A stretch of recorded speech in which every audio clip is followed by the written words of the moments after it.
It's very rare to find a gaming news story that's just managed to piss off everybody across the gaming spectrum.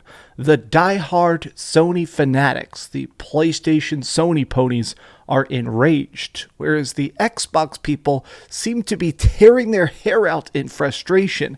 Even head-up CEOs are posting cringy memes. But I want to talk about all of that, because this is this is insane. What's up, gamers? DreamcastGuy here. Hi, hope you're having a great day. If you could like this video and subscribe if you haven't already.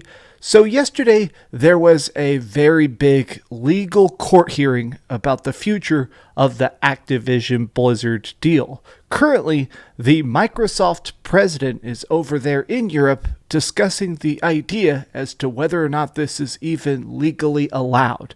Can you spend $69 billion to purchase World of Warcraft and Diablo and, of course, Call of Duty? Is this even something that will destroy the gaming business? Well, after they had those court hearings, they immediately did a strange talk with the press. Now, what we have here is a bunch of different articles from gamesindustry.biz. We're going to look at some very angry tweets from some extremely pissed off gamers, but here's what I really think is important to start with. So this is Christopher Dring. He is the head of gamesindustry.biz, and he says this. So here is my meanderings over the latest developments in the Microsoft Activision Blizzard saga. There is a lot of fluff and spin, but Microsoft may have done enough to convince EU regulators. The real challenge, and always, is the case that remains in the UK. Now, I decided to read this whole thing. The big crux of this is that Microsoft is trying to pretend. I mean, you can believe them, you can tell that they're liars. I mean, that's completely up to your discretion. But their whole happenstance now is they're trying to claim that in order to be a good business competitor, they need Call of Duty. Now, what they've decided to do is they've basically said everybody is now on board with the Activision deal. Xbox is directly claiming that them being able to buy Call of Duty and maybe make it exclusive here in 10 years or something like that. They're trying to claim that this will be better for the entire gaming industry because it will strengthen Microsoft. And surprisingly, here is the list of people who have agreed with that summation. You have Nintendo, Nvidia, and Nintendo have both actually signed contracts now saying that Microsoft will put their games on their consoles going forward for the next decade. Tencent has given the thumbs up, and even Steam. It's kind of wild that basically what they're trying to do here is Microsoft is really trying to say, hey, we want to catch up. We want to try and do our best. Like right here, this is a kind of funny way of phrasing it, but Xbox's president said, right now, cross-platform is not fair. Microsoft has 58 games that are playable on PlayStation. Sony has 2 games that are playable on Xbox. We've said that if we get this acquisition goes through, we're happy to make sure there's a number 59 with Call of Duty and no doubt others. Now, this picture right here, I think is actually incredibly important. I found a less blurry version of it. Now, I think this is a little bit misleading, and it purposefully so. I mean, they're trying to get a $69 billion acquisition that's going to make them, hundreds of billions of dollars in the future if this gets approved. Of course, they're going to fudge the numbers a tiny bit. It says European Economic Area market share as of 2022. So right here in Europe, PlayStation is 80%. Now, they don't explain whether this is console sales or software sales or profit. I mean, they really don't say what this means. But, of course, the extra part that makes this pie chart completely incorrect is there's no Nintendo, there's no PC. If this actually included Nintendo and stuff, this would be a much differently shaped pie chart. What Microsoft is really trying to present during these presentations is they're trying to appear as weak as possible. And I think this is a smart tactic. I'm not sure it's going to work, but basically what they're trying to do is be like, oh, we're just a weak, defenseless, mega-trillion-dollar company. We need all this ooh-woo. If I don't get Call of Duty, I can't fight back. Oh, stop, please, I'm trying to make Halo. And as goofy as that tactic is, it's probably going to work. I mean, this is the kind of stuff that regulators who do not understand the industry might go for. Now, this article that I pulled up earlier over at the front page of Games Industrybiz, this guy not exactly sold on it. Christopher Dring, he basically points out the fact that during this talk, he whipped out this big contract and he's like, hey, I'm Brad Smith and I have this contract that if Sony wants to sign right now, it is a 10-year exclusivity contract. Or sorry, it's a 10-year inclusive contract. You'll get Call of Duty for 10 years. Now, the reason he keeps whipping this out is he says, look, at any point, they can sign it. I'll let them sign it whenever they want. I want to have Call of Duty on PlayStation. But here's the thing. This guy basically said this is all a performance. Call of Duty is already on Steam. There's nothing stopping Activision Blizzard from putting Call of Duty on Switch. In fact, Activision already puts a bunch of their games on the Nintendo Switch. Tony Hawk, Crash Bandicoot, Spyro, Diablo, and so on. The publisher clearly does not feel that it is worth it to put Call of Duty games on the Nintendo Switch. Additionally, they claim that 150 million people are now part of the gaming ecosystem when you allow Nintendo gamers to play COD. Again, this is a completely made-up number. It basically implies that every single Nintendo Switch owner would buy Call of Duty. They're trying to really present this as good for the gamers.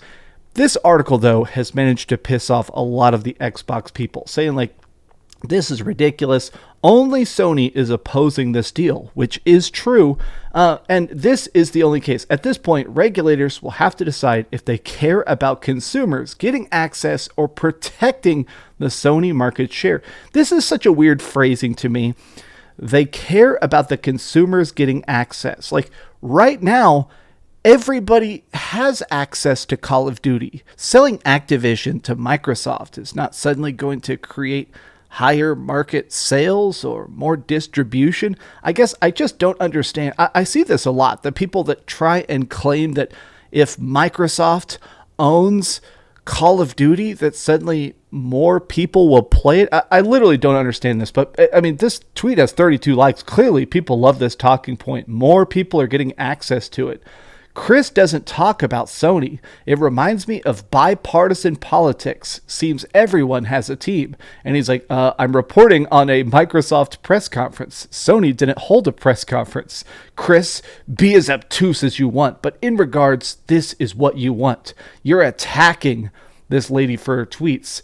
Now, I want to show you that lady's tweet here in a second because it's insane. The fact is, you've always been a player for Sony. That's why you get so few exclusives that Jim Ryan puts out. Oh God, this take care. I also get exclusives from Xbox, including this article here. I have never been a player for Sony. It's a games company, not a political party. It's ridiculous that you think that. I'm tired of it. Hence me blocking all the children with X and PlayStation logos accusing me of this and that. Christopher Dring, I've reported on him in the past. This guy, not a lot of patience, and I'm fine with that. He's the head of GamesIndustry.biz. He reports sales numbers and mergers. He does not seem to have the patience for a lot of the console war BS, but I have to pull this up. This is, I mean, honestly, it's difficult to even encapsulate how freaking insane this is. This is the corporate affairs CEO for Activision Blizzard. This lady is a mega millionaire. She is way up at the top of the gaming industry in one of the biggest gaming companies. And she tweeted out this meme: Sony And it's the meme guy riding a bike. Sony shoves a stick into their own freaking front tire, refuses to accept guaranteed long-term access to COD. Oh, what if we lose COD? And of course, all the Xbox people are in the comments saying, hell yeah, screw PlayStation. Yeah. I know we're really getting to that point in social media where every COO and big executive and even random employees have social media, so they're going to post stuff. But this is just... I'm actually kind of impressed to see this because it is a clear sign about the fact that like Activision wants to be bought. Activision wants this deal to go through because obviously they want that $69 billion. I also have a feeling almost all these people are going to quit. A lot of these people are probably going to take what's called the golden parachute. Typically during acquisitions, the company gets bought and they fire a huge chunk of the staff because it boosts the profitability of the main parent company. And I think a lot of these people are going to take that, $30 million retirement plan from Microsoft right out of the gate. And again, I don't even blame them. People want to get paid. They don't care about the games. That's kind of what's going on the corporate side of this. But some PlayStation people, again, are also, in my opinion, kind of freaking out. Now, this dude calls himself Muscle Bound Gamer. He is a super diehard PlayStation dude. Again, I'm not hating. He'd probably rather drink battery acid than, beat the Halo franchise. But here he says this.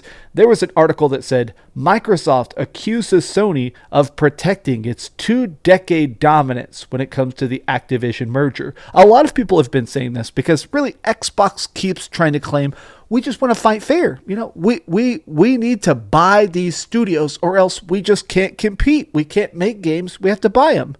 But this guy says, how dare Sony imagine a company in the gaming industry spending decades working their way to the top to then have the audacity to try and defend that position from a multi-trillion-dollar competitor who decides to buy a massive multi-platform video game publisher in order to compete. Now, this dude is definitely mad. A lot of these people are saying, lying and misleading a regulator is a great thing to do. A lot of people have been very much memeing this. People have been saying it's the new PlayStation copy pasta. He's a passionate gamer. I guess my thing during all of this entire mess is that I have never seen such a bloody in the streets fight between Microsoft and Sony. I think Sony is just trying to defend the top spot. I agree with the fact that Sony is definitely being very, very, very troublesome. But, they're going against a $1 trillion company. As profitable as Sony is, they are just PlayStation at this point. Freaking Sony laptops are not really that good. They're not selling. Sony cell phones have completely bombed. Sony Pictures is not as profitable as they once were. Sony needs to keep PlayStation afloat. Sony really wants to keep that Call of Duty access, whereas Microsoft has cash to burn. Team Xbox can seriously just buy and buy and buy. And in this case, they want to spend that $70 billion just to take over the industry a bit more. We're going to find out what happens, but honestly, this is just wild. Thanks so much for watching this video, gamers. If you enjoyed it, give it a big old thumbs up, share with your friends, and subscribe if you haven't already, and please keep dreaming. Truly insane. Seriously.